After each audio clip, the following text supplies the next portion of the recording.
Bandcamp is officially saying no to AI music, and if this trend continues, a lot of you AI prompt musicians are going to be in a lot of trouble. In this video by top music attorney, she breaks down Bandcamp's statement and what exactly it means for all the creatives out there. Make sure you stay tuned to the very end of this video because you're sure to walk away with a ton of valuable information that you're definitely going to need as the AI landscape changes. Without further ado, let's get into it. Bandcamp just recently came out and said, look, the bottom line is that we don't stand for it, so let's go through this. Bandcamp keeps providing users with even more reasons to love its platform. The latest move came in an announcement on Tuesday with Bandcamp support, announcing that the company stands on AI. Bandcamp has officially banned the upload of AI-generated audio and music to its platform. Now, quick pause. The first thing that came to mind when I saw that, right, besides the fact that they're dealing with music, guys, I go, well, I'm not seeing anything about other AI-generated stuff. So meaning about AI art,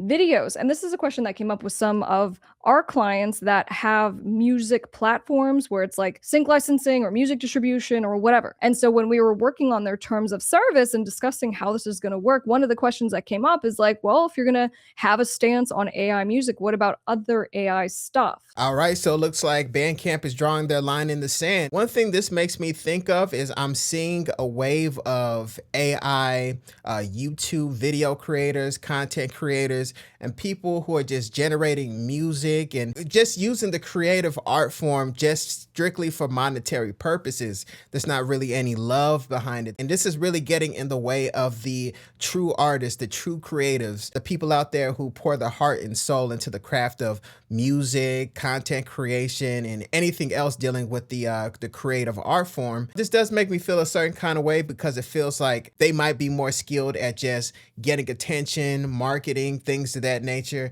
and the real creatives are really getting overlooked. And on top of that, you know, true artists, people who really love the craft of making music, they might start incorporating AI into their workflow, into the things that they like to do, because, you know, it's really inevitable. Pandora's box is open.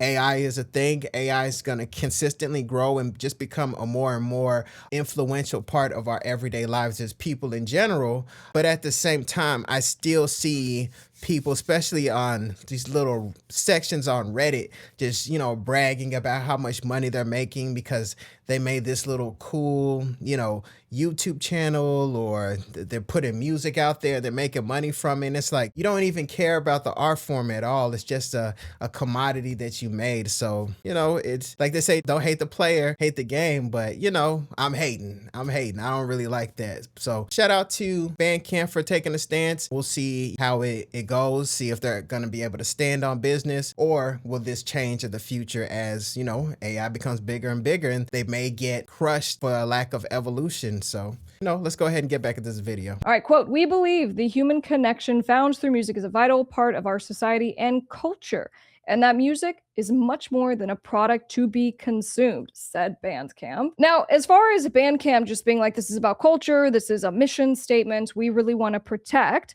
human created music, I believe them. Here's why. It doesn't make sense for their bottom line. Meaning, it doesn't make sense from a financial standpoint for them to do this.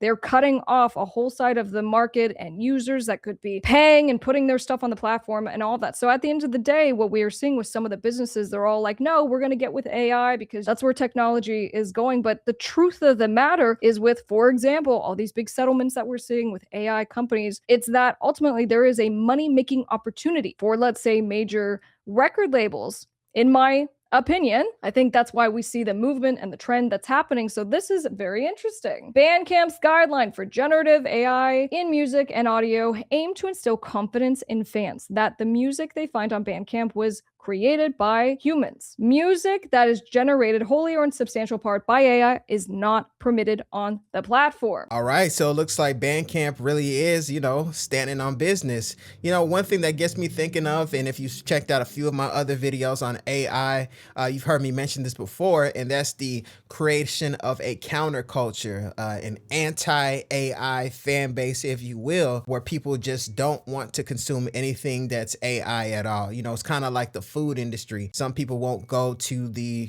quote unquote regular grocery store. They only want organic. They only want to go to food co-ops. They want the real deal. If this is a banana, I want a real banana. I don't want any GMO. I just want the real stuff. And I see the same thing potentially happening in music. And, Bandcamp is looking like they're trending in that direction. So if they go in that direction, they could be, on the cusp, on the cutting edge of that growing subculture of the anti-AI creatives and anti-AI fan base. So just like AI is going to get bigger and bigger and more influential, I think the anti-AI community and fan base is going to get bigger and bigger. So let's see where Bandcamp goes with this. Let's see if they continue to stand on business with this, and let's see if the people actually support it. So let's get back into the video. Again, a question that might be coming to your mind is, well, how do you define that? Because again, I can tell you backdoor stuff that these companies will pay for AI detection tools, which is how they know.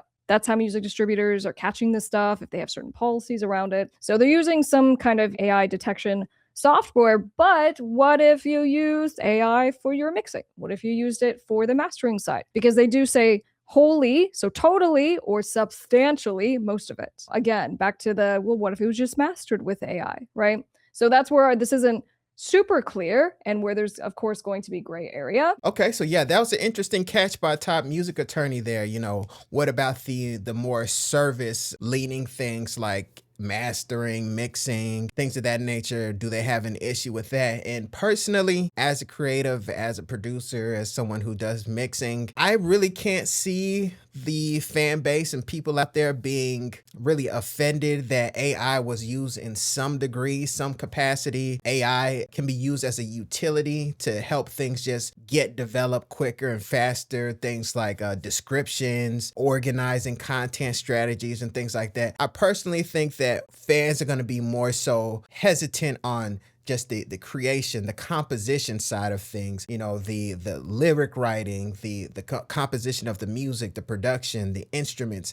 I personally think that that's where the apprehension is more so going to come from, is that aspect, because people want to feel like they're feeling something real and organic. And maybe if certain tools, certain tweaks were used out there with AI, I really can't see the audience really, put off by that. That's just my personal opinion. Meanwhile, any use of AI tools to impersonate, all right, different issue, to impersonate other artists or styles is strictly prohibited, quote, in accordance with our existing policies prohibiting impersonation and intellectual property infringement. I actually had another YouTuber reach out to me last night and was asking about this and sent me a video, right? So using AI, creating some storytelling and creating a song and a visual, right? And using a famous person as one of the characters. And so, in the conversation, I'm like, this is so multi-layered and complicated, because obviously when you are impersonating someone else for whatever reason, there are exceptions under the law for certain things, but obviously like the standard thing is if you're gonna pretend to be Britney Spears and have your Britney Spears AI persona and whatever,